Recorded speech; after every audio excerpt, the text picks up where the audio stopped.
Shalom, shalom, bien-aimés de Dieu, shalom. Bienvenue à votre émission Plateau Charismatique. Ce soir, je reçois pour vous l'apôtre Samuel Kwesi qui vient nous parler de la prière pour l'évangélisation.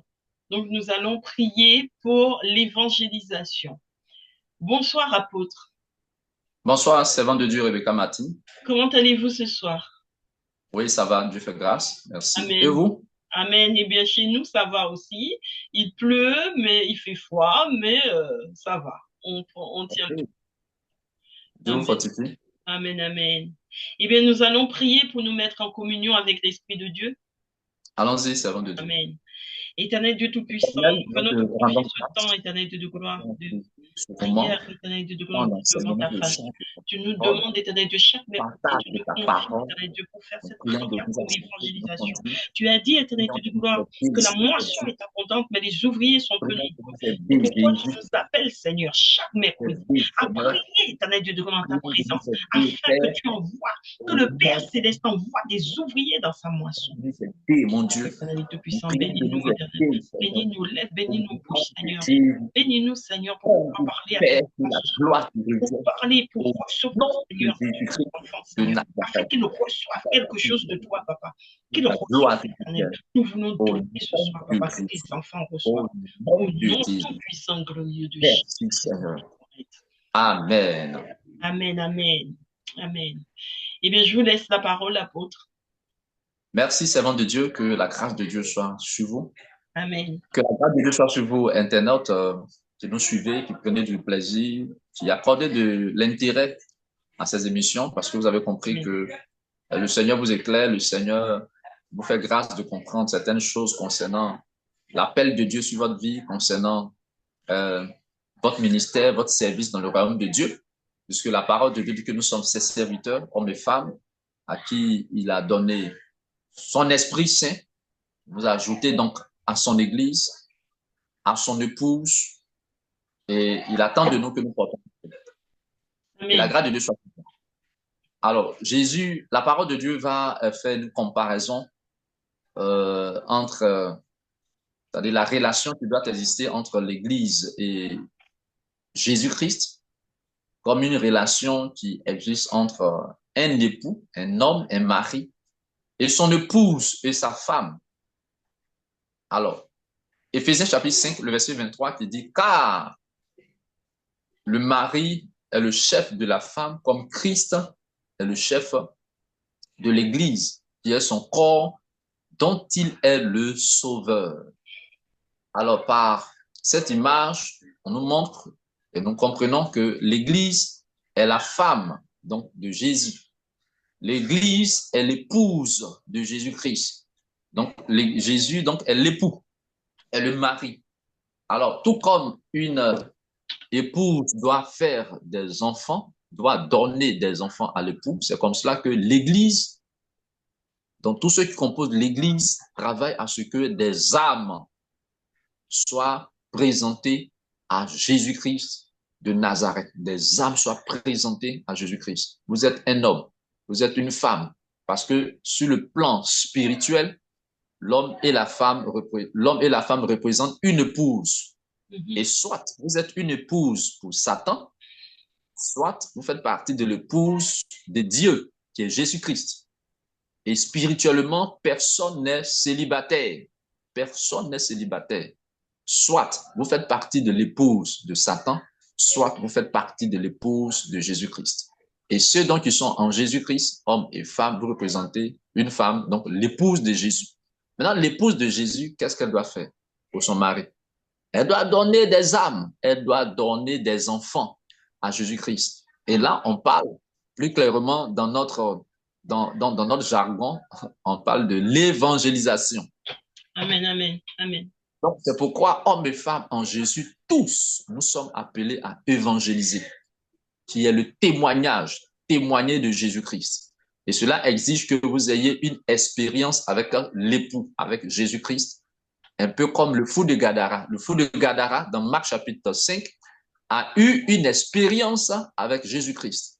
Et sur cette expérience, Jésus va lui dire, dans Marc chapitre 5, le verset 19, voilà, verset 17, verset 19, fait comprendre que va vers les siens, va dans ta maison et raconte-leur tout ce que le Seigneur a fait pour toi et comment il a eu pitié de toi. Donc, l'expérience, c'est cela le témoignage. Donc, va témoigner, va parler de moi. Donc, les hommes et les femmes sont appelés donc à témoigner. Et c'est cela, donner des enfants. Ouais, donner des enfants à Jésus-Christ de Nazareth, d'où les âmes. Maintenant, la femme ne peut pas tomber enceinte sans qu'elle ne reçoive de son époux la semence. Donc, pour que la femme tombe enceinte, il faut qu'elle reçoive la semence. Et bien sûr, dans la bonne période. Et la semence que nous recevons du Christ, notre époux, ce sont les révélations. Donc, vous ne devez pas faire, nous ne devons pas faire l'évangélisation sans révélation, sans orientation. Sans orientation, ça ne marche pas. Sans orientation, en faisant l'évangélisation, en vérité, vous ne porterez pas de fruits, vous ne portez pas de fruits. Selon le plan de Dieu, vous travaillez dans le désordre, nous travaillons dans le désordre, nous travaillons sans autorisation, voyez-vous, donc de l'époux. Donc l'époux envoie la sémence. La sémence pour nous, ce sont les révélations qu'il donne, les orientations qu'il donne. Et je crois que nous avons plusieurs fois vu cela. On va voir un exemple rapidement et nous allons prier. Nous avons besoin de cela. Le livre de Actes, chapitre 8, à partir du verset 26. Le diacre Philippe a reçu une orientation pour évangéliser l'eunuque éthiopien. C'était par révélation. Il était chez lui et Actes, chapitre 8, à partir du verset 26. Okay. Et le Seigneur a commencé à l'orienter et cette orientation l'a mené jusqu'à l'eunuque éthiopien pour l'évangéliser. OK. Acte chapitre 8, je lis à partir du verset 26. OK. Alors, je lis la parole de Dieu. Ah, vous lisez? OK, allez-y. Okay. Permettez que je lise. Allez-y. Acte chapitre 8, verset 26. Un ange du Seigneur, s'adressant à Philippe, lui dit, lève-toi et va du côté du midi, sur le chemin qui descend de Jérusalem à Gaza, celui qui est désert. Il se leva et partit. Et voici, un Éthiopien, un eunuque, ministre de Candace, reine d'Éthiopie, et surintendant de tous ses trésors, venu à Jérusalem pour adorer. S'en retournait assis sur son char et lisait le prophète Ésaïe. L'Esprit dit à Philippe, avance et approche-toi de ce char. Philippe accourut et entendit l'Éthiopien qui lisait le prophète Ésaïe. Il lui dit, comprends-tu ce que tu lis? Il répondit, comment le pourrais-je si quelqu'un ne me guide? Et il invita Philippe à monter et à s'asseoir avec lui. Donc ici, nous voyons que l'Esprit de Dieu, le Seigneur, va conduire Philippe pour une évangélisation, pour évangéliser donc l'eunuque éthiopien. Et ça, c'était dans la rue. Ça, c'est une évangélisation dans la rue. Les parties évangélisées dans la rue, mais si ça essaie d'une personne précise. Donc, c'était dans la rue. Dieu a donné une orientation. Donc, l'orientation, c'est-à-dire que c'est ce qu'on appelle la sémence de Dieu. Et si vous suivez forcément, cela vous mettra enceinte. Vous tomberez forcément enceinte pour le Seigneur, pour enfanter. Amen, amen. Alors, Paul parlait comme s'il était enceinte. Nous allons lire Galates chapitre 4, le verset 19. Paul disait ceci, mes enfants pour qui j'éprouve de nouveau les douleurs de l'enfantement jusqu'à ce que Christ soit formé en vous. Donc ici, quand le Seigneur envoie le diacre Philippe vers l'eunuque éthiopien, par cette sémence qu'il a reçue, c'est pour que spirituellement, par cette parabole, il tombe enceinte et qu'il enfante une âme qui était donc l'eunuque éthiopien. Et quand on lit dans la suite, Parce que ici, dans Galates chapitre 4, verset 19, Paul parlait comme s'il était une femme enceinte. Parce que quand on parle de douleur de l'enfantement, c'est une femme qui est enceinte sur le point d'accoucher, qui est dans la douleur de l'enfantement. Mais là, il parle donc des personnes qui se disent, pour que Christ soit formé en eux, pour que des gens soient mariés à Christ, pour que des gens soient dans le mariage avec Christ, des gens obéissent à Christ, fassent la volonté de Christ. C'est-à-dire ces âmes-là, soit à Dieu, soit à Jésus. C'est cela l'évangélisation. On évangélise pour que les âmes soient à Jésus, qu'elles quittent la puissance du diable, qu'elles quittent le mariage avec Satan pour être mariées à Dieu qui est Jésus-Christ de Nazareth. C'est cela. Quand un pécheur se répand, le ciel est content. Donc c'est l'Église, c'est nous. C'est nous l'Église, hommes et femmes en Jésus-Christ qui avons reçu le Saint-Esprit. Maintenant, le Saint-Esprit va conduire chacun. Donc ici, pour le diable Philippe, le Seigneur le conduit dans la rue parce qu'il y avait une cible. La cible, c'était l'eunuque éthiopien. Donc c'est Dieu qui veut sauver, c'est pas nous qui voulons sauver. Amen, amen. C'est pas l'épouse qui veut sauver, c'est l'époux qui veut sauver. Et comment il veut sauver? C'est lui qui nous conduit. Nous n'avons pas de décision. Nous devons obéir. Il dit comme la femme est soumise à son mari, c'est ainsi que l'Église. On va lire cette version. Le temps d'hiver ne dit pas que la femme, l'épouse, doit se soumettre ou l'Église doit se soumettre. On va lire et vous allez voir. Je ne sais pas si c'est mis dans votre version là-bas. Éphésiens chapitre 5, le verset 24. Voyons ce que dit. Dans la version Louis II ici, elle est bien, le verset est bien. Combien? 5? Éphésiens chapitre 5, le verset 24. D'accord. Alors, ma version dit,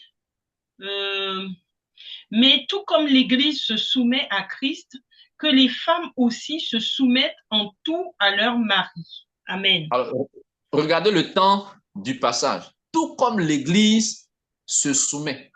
Oui. L'Église se soumet. L'Église doit, c'est-à-dire que se soumet à Christ. Donc, quand on parle d'Église, ça veut dire que ce sont des hommes et des femmes qui sont soumis à Christ, qui font ce que Christ dit. Si nous disons que nous sommes de l'Église, nous faisons partie de l'épouse de Christ, et que nous n'obéissons pas à Christ, nous ne faisons pas partie en réalité de l'Église. L'Église obéit à Jésus-Christ. Vous êtes prophète, qui que vous soyez, si vous savez que vous n'êtes pas en train d'obéir à Christ, et là, quand je parle d'obéissance à Christ, je ne parle pas de l'obéissance en termes de lettres. Parce que ici, le diacre Philippe qui a obéi là, il sait qu'il doit évangéliser, il sait qu'il doit se soumettre à Christ. Mais la parole est que l'Esprit dit à Philippe, ce n'est pas la Bible qui a dit à Philippe. Ce n'est pas la Bible qui a dit à Philippe. La Bible est là. Nous, les Écritures, nous lisons les Écritures. Mais ici, cela exige aussi une relation personnelle avec Christ. Vous savez, apôtre, ce passage biblique-là que vous venez de citer, c'est quelque chose qui soumet beaucoup de discussions dans les couples. Parce que là, il y a beaucoup de femmes qui n'acceptent pas cette écriture, cette parole qui dit que la femme doit être soumise à son mari. Non, mais c'est la parole de Dieu. Mais en fait, ce qu'il faut expliquer, c'est que l'homme lui-même, parce que l'homme à qui doit se soumettre, cette femme-là, cet homme-là lui-même doit être soumis à Dieu. C'est cela. Cet homme doit être lui-même soumis à Dieu parce que s'il n'est pas soumis à Dieu, un homme qui désobéit à Dieu, qui ne fait pas la volonté de Dieu, et il veut que son épouse peut-être fasse quelque chose qui n'est pas la volonté de Dieu, est-ce que cette épouse-là doit faire? Non. Parce que ce passage est tiré, ça vient même depuis l'origine. Parce que Adam était soumis à Dieu. Donc, si Adam est soumis à Dieu, ça veut dire que Adam, il fait ce que Dieu veut. Bien Donc, sûr. si la femme vient, elle doit se soumettre à ce que Dieu a dit à Adam de faire. C'est cela. C'est d'abord dans cet esprit. C'est-à-dire qu'on va à l'origine. En fait, c'est d'abord cela. Parce que l'homme lui-même, fait par Dieu, Dieu lui a donné la vie et Dieu lui a dit ce qu'il devait faire. Donc, si la femme vient, donc lui, il doit dire à la femme, voici ce que Dieu m'a dit de faire. Donc, on doit faire ensemble. Donc, elle doit se soumettre à cette volonté. C'est d'abord pas la volonté personnelle de l'homme lui-même en tant que tel. Oui. Voilà. Donc, c'est d'abord dans cet esprit-là. Voilà. C'est le premier niveau de la chose. Maintenant, le deuxième niveau, bon, un homme qui n'obéit pas à Dieu, qui ne fait pas la volonté de Dieu, donc du Seigneur, bon, son épouse doit se soumettre donc à lui par rapport à quoi? C'est son mari, elle doit le respecter, oui. Je suis, voilà, je suis d'accord. Euh, c'est en ce sens que c'est, voilà, mais c'est complexe. Mm. Parce que si la personne elle-même, l'homme n'obéit pas à Dieu, il fait quelque chose qui n'est pas bien, qui n'est pas selon la volonté de Dieu. Pourquoi est-ce que sa femme doit le suivre là-dedans? Voilà, c'est là que ça crée beaucoup voilà, de polémiques, de décisions. Voilà. Parce que quand on revient C'est à... important quand même de le préciser, de Voilà, remonter à l'origine par rapport à l'histoire d'Adam et Ève, parce que c'est vrai que exactement. c'est pas toujours clair pour tout le monde. Voilà. Donc, il faut le dire ainsi. Donc, il faut l'expliquer ainsi. Il ne faut pas juste dire, toi, la femme, soumets-toi à ton mari. Mais si le mari, ce qu'il fait même n'est pas la volonté de Dieu, Mm, toi, me soumettre. mm, mm, Je me marie, oui, je te dois le respect, mais bon, voilà. mm, C'est, mm, c'est, c'est, c'est- Et là même, ça m'amène à... C'est vraiment un peu complexe. C'est vraiment complexe. Il y a ce témoignage que je veux donner. Bon. Ce témoignage que je veux donner. En fait, une dame qui est dans une même assemblée avec son mari. mm, Son mari est responsable là-bas. Et puis, la dame a eu... Donc, elle a eu des songes. Donc, elle a eu des songes sur l'homme de Dieu. mm. Vous comprenez? Oui. Trois songes sur l'homme de Dieu. Où Dieu faisait comprendre que cet homme de Dieu a tissé des alliances donc avec le diable. Mhm, Dans les trois songes, mm, Dieu l'a montré clairement que l'homme de Dieu a tissé des alliances avec le diable mhm. pour avoir beaucoup de fidèles, pour avoir de l'argent. Oui. Et c'est la femme qui a eu le songe. Le monsieur n'a pas eu le songe. Et selon le songe, dans l'un des songes, Dieu lui a dit à elle de quitter. Donc, donc elle doit quitter l'assemblée. Elle Mhm, fait comment? Elle explique le songe à son mari. Son mari dit, ah lui, il est responsable là-bas. Donc, s'il quitte, c'est pas bien. Donc, il y a vraiment cette discussion qui est entre elle et son mari. oui. Ouais, quand ce genre de choses arrivent, c'est vraiment complexe. Vraiment complexe. Et là, maintenant, il faut prier pour que Dieu donne la conviction, voyez-vous, Mhm, à l'homme, que Dieu aussi éclaire l'homme. C'est vraiment compliqué. Donc, elle veut ne plus aller dans cette communauté. Son mari l'y oblige. Si tu viens pas, bon, qu'est-ce que les gens vont dire? Mais bref, en fait, je vais dire, effectivement, il y a ce genre de discussion dans le couple, cette histoire de soumission. mm, Vraiment, mm, mm. vraiment, vraiment complexe. Alors, permettez, nous allons continuer. Oui. Parce que dans le cas de la femme, elle doit prier, voilà, pour que Dieu accorde la conviction à son époux. Ouais, la conviction à son époux. Voilà. OK. Donc, nous disions que c'est la femme qui doit donner donc voilà, des enfants au mari. C'est comme ça, l'Église aussi doit donner des âmes, présenter des âmes à Jésus-Christ, mais c'est bien sûr par orientation. Euh, Parce que cet époux, il voudra avoir les enfants qu'il veut, les âmes qu'il veut, pas que les âmes que les personnes que l'épouse veut. C'est Oui. nous qui nous soumettons. Nous nous soumettons. Et c'est un mari fidèle, un mari bon, Jésus. Donc, il ne peut pas dire quelque chose qui n'est pas bien. Il ne peut pas vouloir quelque chose qui n'est pas bien. Donc, c'est nous qui nous soumettons. Donc, ici, c'est le Seigneur qui a donné une orientation au diacre Philippe. Si le diacre Philippe ne bouge pas, il n'obéit pas à cette révélation, à cette orientation, il Mhm, ne pourra, il ne pourra pas porter de fruits. mhm. Et Dieu merci, il a obéi et il a porté du fruit. L'eunuque éthiopien a été sauvé. Il s'est même fait baptiser. S'il a expliqué, il a évangélisé, il a compris l'évangile, Mm, l'eunuque éthiopien a accepté de se faire baptiser. Puisque mhm. la parole de Dieu, que si quelqu'un croit donc en l'évangile et qui se fait baptiser, il sera sauvé. Oui. Mhm. Il sera sauvé. Amen. Amen. Amen. Il Amen. sera sauvé. Alors, sera sauvé signifie quoi? Même quand on croit et qu'on se fait baptiser, on n'est pas sauvé. La Bible dit qu'on sera. C'est en espérance.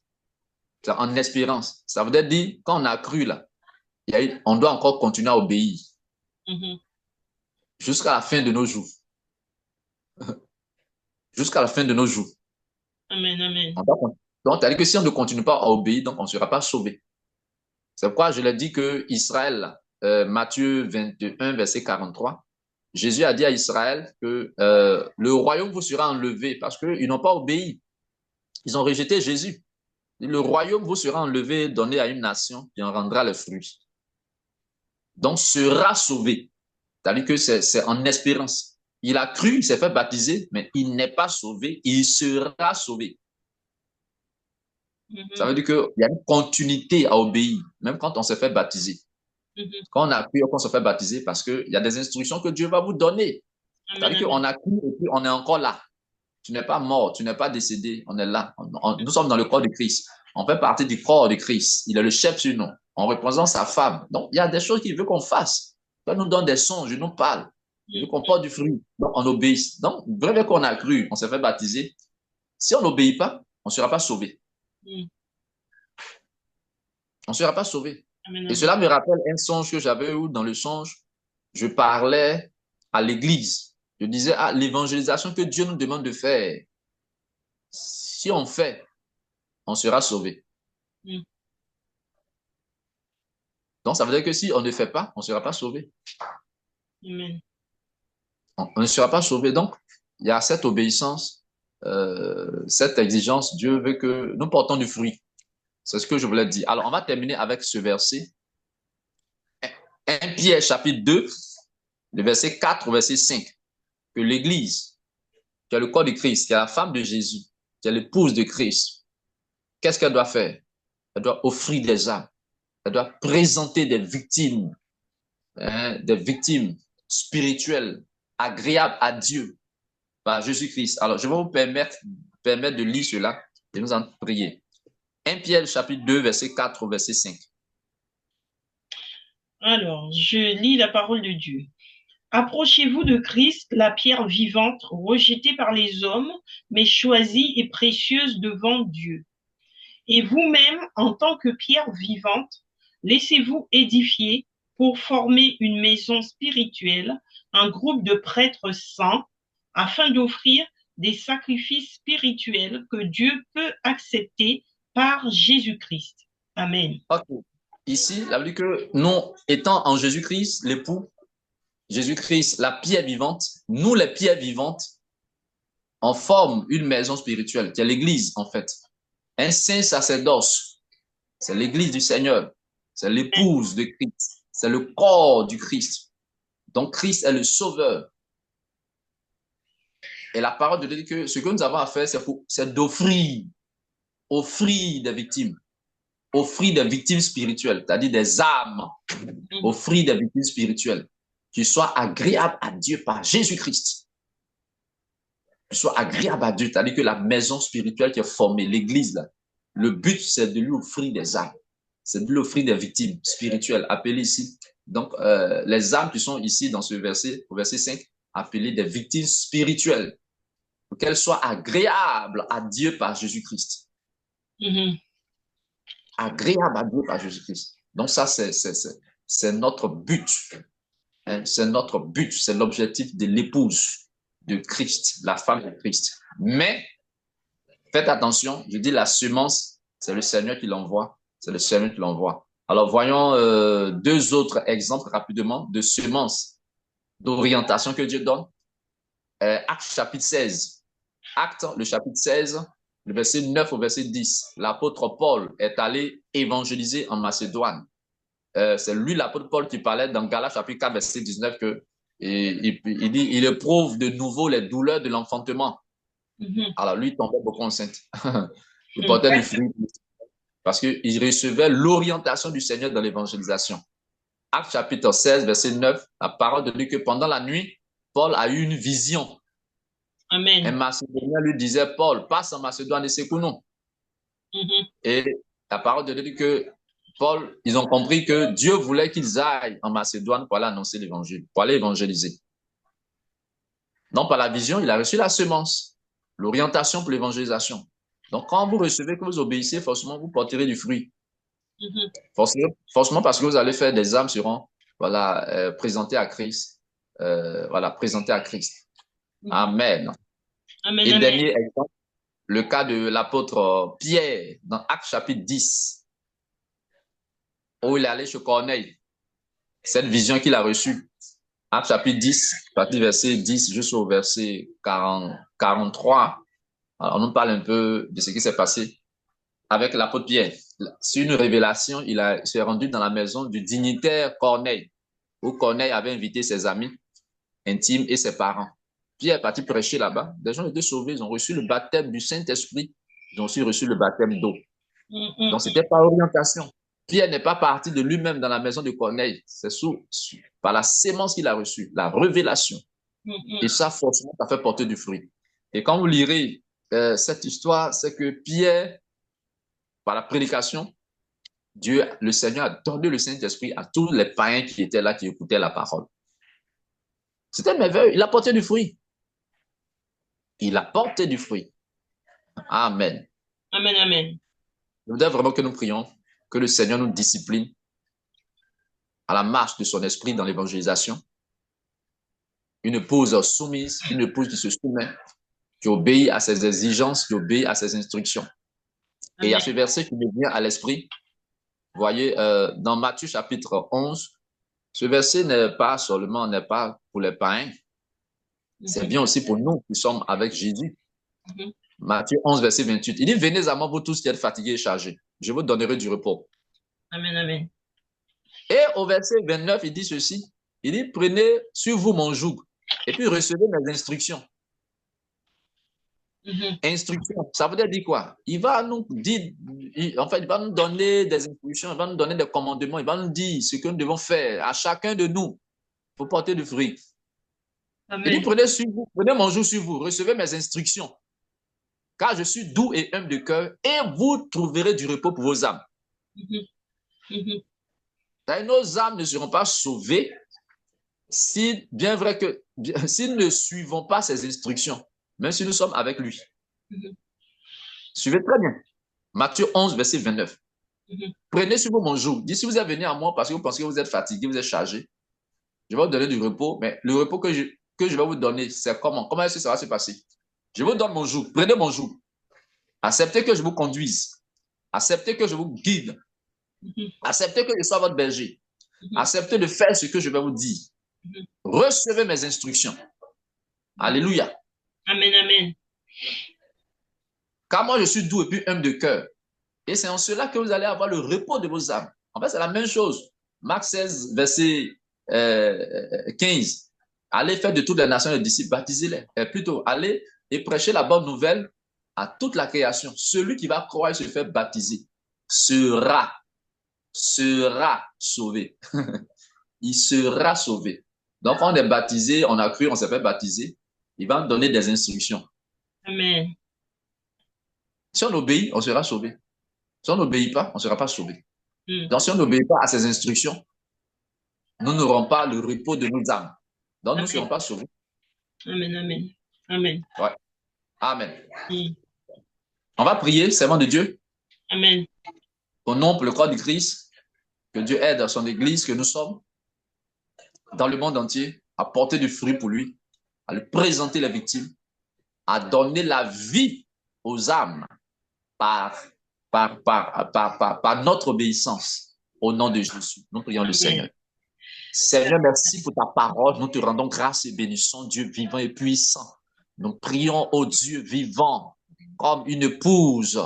Oui, présente des âmes, Seigneur, présente des enfants, donne des enfants à son époux. Nous prions que nos vies servent à ce que tu aies des vies, que tu donnes la vie à des hommes et à des femmes.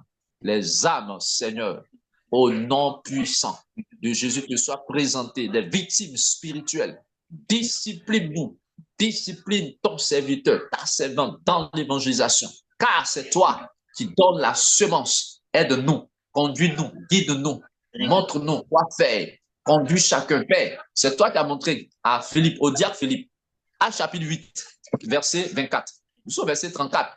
C'est toi qui lui as montré, Seigneur, comment il devait évangéliser. Il devait évangéliser. Seigneur, tu l'as conduit. Tu as aussi conduit l'apôtre Paul. Seigneur, dans Actes chapitre 16, verset 9, oui, au verset 10, par une révélation, tu as su conduire l'apôtre Pierre. Seigneur, nous avons besoin de la sémence, l'orientation, la direction, oui, de l'évangélisation, pour porter du fruit, pour porter du fruit, pour porter du fruit, pour que par cette obéissance, des âmes te soient présentées, pour que tu aies des âmes au nom de Jésus, pour que tu donnes la vie aux hommes et aux femmes que tu veux sauver. Au nom de Jésus-Christ de Nazareth, nous chassons la puissance des raisonnements, des auteurs qui se lèvent contre la compréhension de ce message, de cette parole, au nom de Jésus. Au nom de Jésus. Nous savons que Philippe n'est pas allé de lui-même vers le Éthiopien. Pierre n'est pas allé de lui-même dans la maison de Corneille. Et Paul n'est pas allé de lui-même en Macédoine. Jésus discipline-nous par le Saint-Esprit, par le Saint-Esprit, par le Saint-Esprit. Nous chassons le pouvoir de la mort. Équipe-nous, équipe l'Église dans l'obéissance, dans la soumission. Équipe-nous à porter du fruit au nom de Jésus, au nom de Jésus, au nom de Jésus. Aide un homme, aide ta servante. Aide un homme, aide ta servante, tes serviteurs dans l'évangélisation, au nom de Jésus. Que toute la gloire te revienne. Seigneur, ouvre les portes à cette émission dans les nations. Nous chassons les oppositions du diable, le pouvoir de Satan en cette émission. Soit détaché, soit chassé. Au nom de Jésus, fais grâce. Bénis le militaire, bénis la compréhension de ton peuple, de tes serviteurs, de l'Église, de tes servants, ces hommes que tu as appelés. Au nom de Jésus, les membres, oui, de l'Église, ton corps, dont toi, Jésus, tu es le sauveur, tu es le chef, au nom de Jésus, le chef, Éphésiens chapitre 5, le verset 23, car, oui, comme le mari est le chef de la femme, c'est comme cela que l'Église, Christ est le chef de l'Église, qui est son corps, dont il est le sauveur. Merci pour ton corps, merci pour les membres du corps que tu conduiras dans l'évangélisation. Tout cela, Père, pour que des âmes soient sauvées, pour que ta vie éternelle soit donnée à ces âmes. Au nom de Jésus, nous détruisons les oppositions du diable, la puissance de Satan. Libère les ouvertures de cette mission. Libère, libère, libère. Que les vies soient restaurées, les ministères soient restaurés, les compréhensions soient restaurées, la connaissance soit restaurée, connaissance des dons d'évangélisation, compréhension des dons d'évangélisation de tes serviteurs, tes servants, soit restaurée, restaurée, restaurée, qu'ils soient éclairés. Ta parole est la lumière, que ces messages les éclairent au nom de Jésus, au nom de Jésus, et que tu leur donnes du porter de fruits pour le royaume, au nom de Jésus. Merci Seigneur, que la gloire te revienne, que ton nom soit élevé, au nom de Jésus. Nous avons prié. Amen. Au nom de Jésus. Amen. Amen, amen. Amen. Amen. Amen. Restez bénis, servants de Dieu. Eh bien, merci beaucoup. Merci pour ce temps de prière. Je vous remercie beaucoup, apôtre. Et je prie que les enfants de Dieu soient touchés, qu'il y ait plus que le Seigneur touche les cœurs aussi, qu'il y ait plus d'ouvriers dans sa moisson. Et, alléluia. Voilà. Donc, j'invite tous les téléspectateurs de nous rejoindre aussi le samedi. Nous avons des temps de prière sur TikTok, sur le compte de l'apôtre Samuel Kwasi. Donc, sur son TikTok, nous faisons aussi des temps de prière pour que vous soyez bénis, où il explique les songes, il explique les différents songes que vous pouvez avoir. Donc, n'hésitez pas à nous contacter, à nous raconter les songes que vous avez pour qu'il puisse vous apporter des explications, vous donner une directive du Seigneur. Et n'hésitez pas aussi à nous mettre des commentaires sur l'émission de ce soir et aussi si vous avez aussi des sujets à traiter dans la prière, n'hésitez pas à nous contacter. Je vous dis à bientôt, apôtre. À bientôt, servant de Dieu. Restez bénis. Amen. Amen.